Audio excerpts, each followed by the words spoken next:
મિત્રો, ભારત માતા કી જય, વંદે માતરમ. હું મુકેશ વિશ્વકર્મા પંચાલ આપની વચ્ચે આજે ફરીથી લગભગ 20 મુદ્દા લઈ અને જેમાં તમને જાણકારી મળે. આપણે ફટાફટ જોઈશું, બહુ ટાઈમ નહીં બગાડીએ, પણ જાણકારી જરૂરી છે. એ સાથે આપણો મંત્ર સાથે શરૂઆત કરીએ કે ગદ્દારીથી બચો.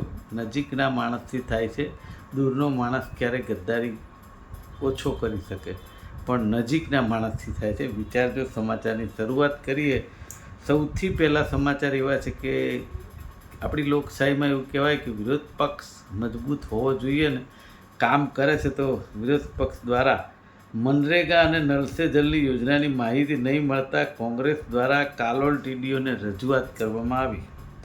નંબર 2, નવરાત્રિથી ટેક્સમાં રાહતની દિવાળી એટલે જીએસટી કાઉન્સિલની બેઠક હતી અને એની અંદર 2 સ્લેબ કરવામાં આવ્યા, 5% અને 18%. અને ખાસ કરીને જે એક વર્ષ પહેલાં પ્રતિપક્ષ નેતા રાહુલજીએ વાત કરી હતી કે આ જે ખાદ્ય પદાર્થોમાં જે ટેક્સ છે, લોટ છે, દહીં છે, આજીવિકા જેની કહેવાય કે જે બેગર્સથી માંડીને ખૂબ નાનો વર્ગ પણ એમાં સામેલ થઈ જાય, એના ઉપરનો ટેક્સ કાઢવો જોઈએ. અને આજે આ કાઉન્સિલની બેઠકમાં એ ખાદ્ય પદાર્થ પર અમુક જે ટેક્સ હતો એ કાઢી નાખવામાં આવ્યો છે. ખૂબ સારી બાબત છે અને આવકાર્ય છે. પરંતુ ઇમ્પ્લિમેન્ટેશન કેવી રીતે થાય છે ને ક્યારે થાય છે, જો કે 22 સપ્ટેમ્બરની વાત છે, પણ હું એવું માનું છું કે અધિકારીઓની બેદરકારી ન રહે એ ખાસ ભાર આપવાની જરૂર છે. ઉચ્ચ માધ્યમિક ક્ષેત્રે શિક્ષણ સહાયકની ભરતીમાં 40% જગ્યા ખાલી રહી. ક્વોલિફાઈંગ માર્ક 60%થી અનામતની જગ્યા ન ભરાતી હોય તો કટ ઓફ ઘટાડો, એવી પણ માંગ ઉઠી છે. પણ એ થઈ શકશે. ભાજપના ધારાસભ્યએ અનામત મુદ્દે વિવાદ સર્જ્યો. ઓબીસી અનામતનો ઘણો હિસ્સો સમૃદ્ધ જ્ઞાતિઓ લઈ જાય છે. હું માનું છું કઈ રીતે લઈ જતી હશે એ હવે ધારાસભ્યશ્રી બોલ્યા છે એટલે એમને ખબર, પણ હું માનું ત્યાં સુધી એ સમૃદ્ધ જ્ઞાતિઓ ઓબીસીનો લાભ લઈ શકે એવું કંઈ મને દેખાતું નથી. જાતિ આધારિત વસ્તી ગણતરી કરો એવું ધારાસભ્ય પીકે પરમાર રાહુલ ગાંધીના સમર્થનમાં આવ્યા. ખૂબ સારી બાબત છે અને એ માટે એનું કંઈક તપાસ થવી જોઈએ તો જ ખ્યાલ આવે કે ખરેખર ઇન્ફેક્ટ શું છે. કોંગ્રેસે શિક્ષણ બચાવો અભિયાન શરૂ કર્યું. વિરોધ પક્ષે ભરતીના અભાવે 40,000 શિક્ષકોની મોટી ઘટ છે એવું વિરોધ પક્ષનું કહેવું છે. 15 વર્ષથી પીટી શિક્ષકો અને લાઇબ્રેરિયન ભર્યા જ નથી. ખરેખર એ જરૂરી છે. સમયાંતરે ખાલી ભણવા કરતાં ભણવાની જોડેના અમુક જે વિષયો છે એના ઉપર પણ ધ્યાન આપવું જરૂરી છે. કોંગ્રેસ પક્ષ સાથે ગઠબંધનના સાથીદાર રહીને 2024માં લોકસભાની ચૂંટણી લડેલી આમ આદમી પાર્ટીના સમીકરણો બદલાઈ ગયા છે. ઇન્ડિયા ગઠબંધનમાંથી આપ નીકળી ગયું છે. થોડા દિવસો પહેલાં અરવિંદ કેજરીવાલે સવાલ કર્યો હતો કે ભાજપ સરકાર સોનિયા ગાંધી અને રાહુલ ગાંધીની ધરપકડ શા માટે નથી કરતી. હવે મને એમ થાય છે કે ગઠબંધનના હતા ત્યારે આ સવાલ ના હોય અને અત્યારે આ બધા સવાલ કાયદાનું જ કામ કરતો હોય છે. એમાં કોઈ બીજી કોઈ વાત હોતી નથી. જે રીતે રાહુલજી આખા દેશની અંદર મુહિમ ચલાવી રહ્યા છે અને તમે કઈ રીતે આવી વાત કરો છો ખબર પડતી નથી, પણ જેમની વિચાર શક્તિ હોય એવી વાત કરે. ખ્યાતિકાંડ મુદ્દે વાત કરીએ તો આરોપી ચેરમેનની જામીન અરજી હાઈકોર્ટે ફગાવી દીધી. ટાર્ગેટ મુજબ આ કાર્તિકભાઈ ડૉક્ટરો દર્દી ન લાવે તો કાર્તિક પટેલ પગાર રોકી લેવાની ધમકી આપતો. 3 દર્દીના મોત માટે વજીરાણીને જવાબદાર ઠેરવી પોતે નિર્દોષ હોવાની રજૂઆત કરી એટલે હાઈકોર્ટે જામીન ફગાવી દીધા. જે સારી વાત છે, કારણ કે જે મોત સામે ખેલ ખેલે, મોત માટે ખેલ ખેલે, એને જામીન ન આપી શકાય. બહાર નીકળીને એ બીજા કંઈક ગુના કરી શકે છે. જેટ એરવેઝના માલિકના કેસ મુદ્દે નારણપુરાના વૃદ્ધને 13 દિવસ ડિજિટલ એરેસ્ટ કરી 38.94 લાખ રૂપિયા પડાવ્યા. મને એમ થાય કે આ ડિજિટલ એરેસ્ટ છે ને એ બંધ થતું જ નથી. આ બાબતે કાર્યવાહી ખૂબ જરૂરી છે, કારણ કે એમાં પ્રજા એટલે કે આપણે સૌ પણ એટલા જ ભાગીદાર છીએ કે આવી કોઈ ફરિયાદ તાત્કાલિક કરવી જોઈએ. જો ફરિયાદનું તાત્કાલિક નિરાકરણ આવી શકે એવું કહેવાય છે. મંગળવારે મોડી રાતે મહિલા એરપોર્ટ પાસેથી આવી રહી હતી ને શ્યામલ પાસે દારૂ પીને હંકારતા યુવકે મહિલાને ટક્કર મારીને એને ઈજાઓ પહોંચી અને 2 યુવકો ભાગી ગયા. આ ખરેખર વધતા જતા બનાવો કાયદાનો ડર નથી, આ દેખાય છે. સારો એટલો નિંદનીય કિસ્સો છે કે સોલાના કોમ્પ્યુટર એન્જિનિયર લગ્ન ન કરવા મુદ્દે એની માતાને મુક્કા મારીને મારી નાખી. ખરેખર આવાને તો ફાંસી કરતાં વધારે સજા થવી જોઈએ, પણ ફાંસીથી વધારે કોઈ સજા નથી. હવે અરવિંદ મિલ પાસે અમદાવાદ દરજીની ચાલી પાસે 2 કલાક સુધી લોકોએ ટ્રાફિક જામ કર્યો. નરોડા રોડ ઉપર 6 મહિનાથી ગટરની સમસ્યા મામલે સ્થાનિકોએ રસ્તો બ્લોક કરીને ચક્કા જામ કરી દીધો. મને એમ થાય છે આ કોર્પોરેશનને કોઈ નંબર કે ઇનામ લેવાની તો એક બાજુ રહી, પણ 6 મહિના સુધી તમે સાંભળો જ નહીં તો શું 6 મહિનાએ ટેક્સ લેવાનું બંધ કરી દેશે? ના, નથી કરતા. તો પછી તમે સુવિધા આપવામાં કેમ આવું કરો છો? સૌથી મોટો સવાલ છે. રિંગ રોડના રોપડા બ્રિજ પાસેના બિસ્માર રોડથી અકસ્માતો વધ્યા. એ તો સિમ્પલ સારી સીધી વાત છે.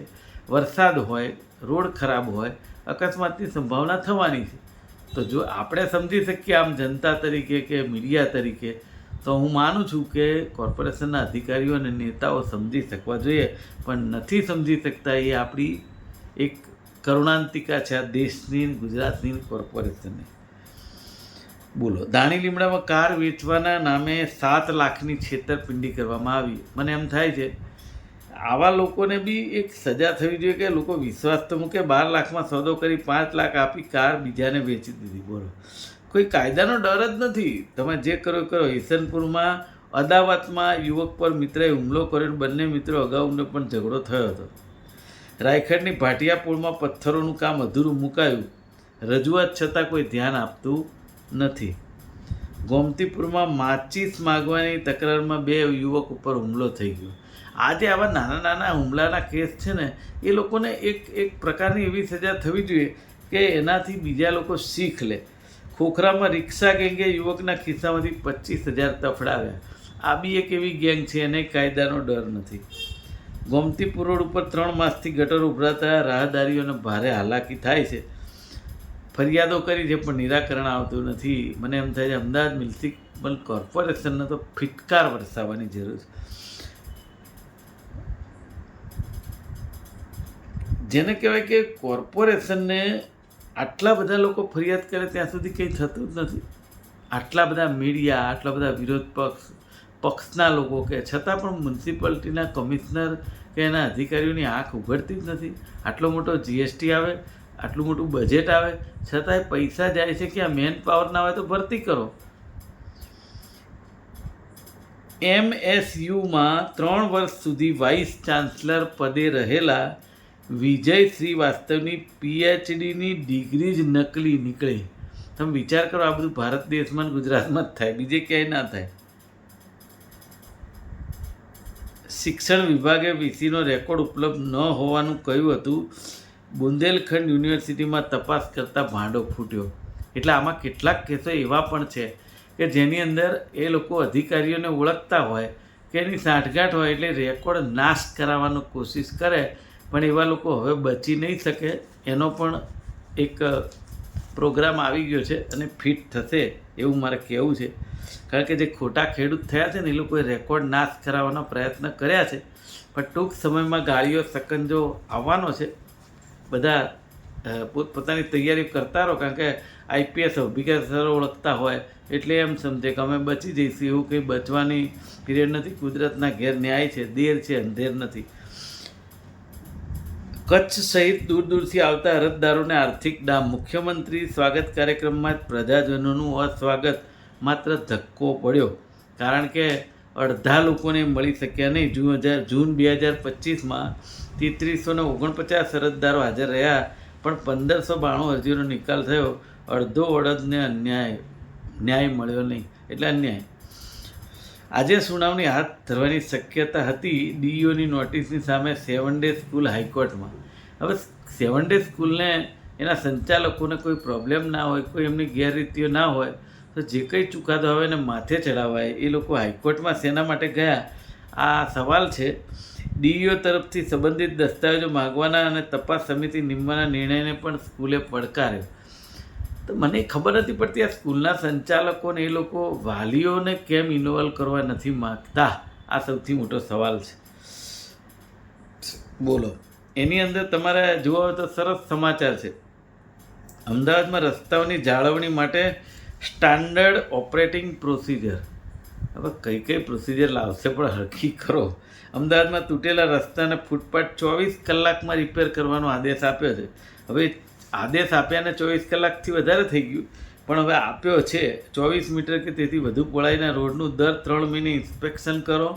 બમ્પ સ્ટોપ લાઇનને 6 મહિને રિપેર કરો. આવું બધું કમિશનર સાહેબનું કહેવું છે.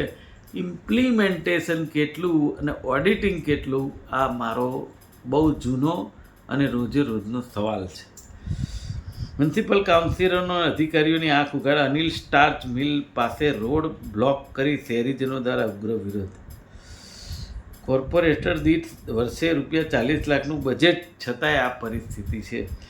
તો પછી ટકાવારી ક્યાંથી મળે? ઘર ભેગા જ થતા હોય પૈસા, એવું લાગે છે. ઓવર સ્પીડના કારણે ટ્રાફિક વ્યવસ્થા ખોરંભે પડી. ઓવર સ્પીડના કારણે 1635 માર્ગ અકસ્માત થયા અને 515 લોકોના મોત થયા. મને એમ થાય છે કે દરેક વાહન ચાલકે એટલું તો વિચારવું જ જોઈએ કે મારા જીવથી વાલું કંઈ નથી. તમે કોઈ જગ્યાએ જલ્દી પહોંચવાની વાત કરો, પણ તમે જ નહીં રહો તો જલ્દી પહોંચશે કોણ? આ સવાલ છે. કાયદાનું પાલન કરો. જમણી બાજુ જવાવાળો જમણી બાજુ ઊભો રહે, ડાબી બાજુ જવાવાળો ડાબી બાજુ ઊભો રહે, સીધો જવાવાળો વચ્ચે ઊભો રહે. આનું પાલન કરો તો હું માનું છું કદાચ તમારો 1 મિનિટમાં નંબર આવી જતો હશે ને તો અડધી મિનિટમાં આવી જશે. પાલન કરો. પોલીસ કશું કરશે નહીં, કરવાની નથી, કર્યું નથી. કારણ કે આપણે એવું નથી કહેતા 100% પોલીસ ખરાબ છે, પણ 80% પોલીસ કામગીરી કરતી હોય છે.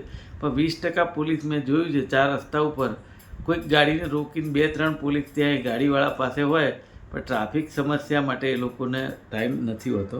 આ પણ જોયેલું છે. નવરાત્રિ અને દિવાળી જેવા તહેવારોમાં ભારતના પરંપરાગત વ્યવસાયને વેગ મળતો હતો, પરંતુ હવે ચાઇનીઝ બનાવટની વસ્તુ આવવાથી જે પેલા માટીના કોડિયા બનતા હતા ગરીબ માણસો, જે પ્રજાપતિ બનાવતા હોય છે, ખરેખર આપણે એ લેવા જોઈએ, કારણ કે એમની પણ આજીવિકા છે. આ બોલો. માંડલમાં અંધાપા કાંડ 2 વર્ષ પહેલાં થયો હતો. પીડિતોની ધરાર અવગણના 18 જણાએ આંખ ગુમાવી. સરકારે કાણી પૈ પણ ચૂકવી નહીં. રામાનંદ હોસ્પિટલના તબીબોની બેકાળજીના લીધે દર્દીઓએ આંખ ગુમાવી પણ ન્યાય મળ્યો નહીં. મને થાય કે આ આપણા દેશમાં ના ગુજરાતમાં જ આવું બને, બીજે ક્યાંય ના બને. ફોરેન સાથે હરણફાળ ભરો છો, મોટા મોટા દેશમાં જઈને તમે વાત સારી કરો છો, પણ આપણા દેશના ગુજરાતના ગામડામાં શું છે આ પણ આપણે વિચારવાની જરૂર છે. જ્યાં સુધી આપણે એમ સમજીએ કે આપણે ટોચ ઉપર ચડવું છે, પણ જમીન જો મજબૂત નહીં હોય, એટલે કે આવા ગામડાના લોકો, ત્યાં સુધી આપણે ગમે તેટલી ઊંચાઈ ઉપર જવાની કોશિશ કરીએ, આનો કોઈ મતલબ નહીં. ભાડજ હરે કૃષ્ણ મંદિર રોડ પર કરુણાંતિકા સ્કૂટર વાનની ટક્કરથી માતાની નજર સામે પુત્ર અને પુત્રીના મોત. હવે વાનની ટક્કર, મને ઘણીવાર એવું થાય છે કે 2 વ્હીલરનો વાંક હોય છે, ઘણીવાર ડમ્પરને એ બધા જે ચાલતા હોય એટલી પૂરપાટ ઝડપે જતા હોય છે એનો પણ વાંક હોય છે.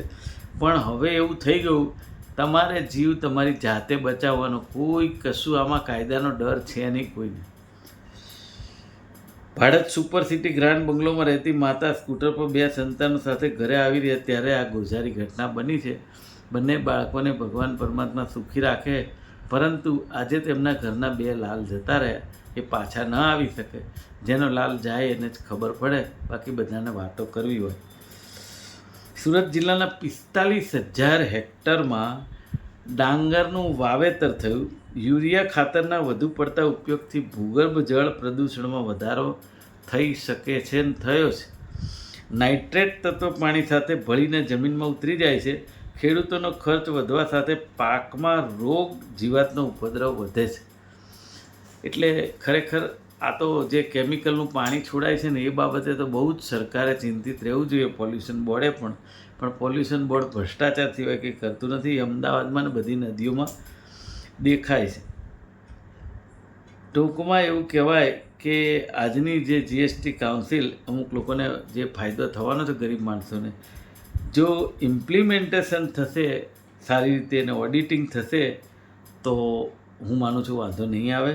અને ખાસ એક સારો નિર્ણય છે કે જે રહેણાંક વિસ્તારમાં પરમિશન વગર પીજીમાં રહેતા હોય છે એ લોકો ખોટી રીતના, એ લોકોના આડાવાળા કામો પણ હોય છે, વ્યસનો પણ હોય છે, એના લીધે જે કોઈ આજુબાજુમાં રહેતા રહીશો હોય, ફેમિલિયરો, એ લોકોને પરેશાની થતી હોય છે, એ લોકો ચેતી જાય. પીજીમાં રહેવું હોય તો નિયમો પાળવા પડશે. રાષ્ટ્રની સુરક્ષાથી વધુ કંઈ નથી. પીજીમાં રહેનારાની માહિતી પ્રશાસનને હોય. રાજ્ય અને રાષ્ટ્રના હિતમાં અસામાજિક તત્વોથી થતું ન્યુસન્સ રોકવું જરૂરી છે. હાઈકોર્ટે નિર્દેશ આપ્યો છે. એટલે પીજીમાં લોકો જે રહેતા હોય ચેતી જાય, પીજીના સંચાલકો પણ ચેતી જાય એવું મારું સ્પષ્ટ કહેવું છે. કારણ કે હાઈકોર્ટ જ્યારે ઇન્વોલ્વ થાય ત્યારે પરિણામ ખૂબ ગંભીર આવતા હોય છે. ભારત સાથેના આર્થિક સંબંધ એકતરફી. ટ્રમ્પ એવું કહે છે. ટ્રમ્પનો બળાપો ટેરિફ નાખ્યો હોત તો ભારતે અમેરિકાને ટેરિફ ન નાખ્યો હોત તો ભારતે અમેરિકાને ખતમ કરી નાખ્યું હોત. આ ટ્રમ્પને શું થયું છે? બોલ્યા જ કરે છે ગમે તે. ટ્રમ્પનો દાવો આ ટેરિફ વોર નથી, પણ અમેરિકાનો આર્થિક રીતે બચાવ મેં રચેલી ટેરિફ વોલ છે. સારી વાત છે ભાઈ, તમે ફર્સ્ટ રાષ્ટ્ર રાખો છો એ સારી વાત છે, પણ આનાથી કંઈ કોઈકને હેરાન કરીને આપણે કંઈ લઈ લઈએ એનાથી કંઈ થતું નથી. અને છેલ્લી ખૂબ સારી વાત કરી દઉં કે હેલ્થ જીવન વીમા પોલિસી પર ટેક્સ સંપૂર્ણપણે નાબૂદ થઈ ગયો છે. જો એ વાત હોય, ખૂબ ખૂબ અભિનંદનને પાત્ર છે. કારણ કે માણસની આરોગ્યથી વિશેષ કંઈ હોતું નથી, અને આરોગ્ય માટે જે મેડિક્લેમ લેવામાં આવે છે એના ઉપર જે ટેક્સ હતો એ નાબૂદ થયો, તો હું માનું છું લોકોને ખૂબ ગમશે અને એ આવકાર્ય છે. આજે બસ આટલું જ. આજના સમાચાર પૂર્ણ. હું મુકેશ વિશ્વકર્મા પંચાલ આપની વચ્ચેથી રજા લઉં છું. જય હિન્દ, જય ભારત, શુભ રાત્રિ.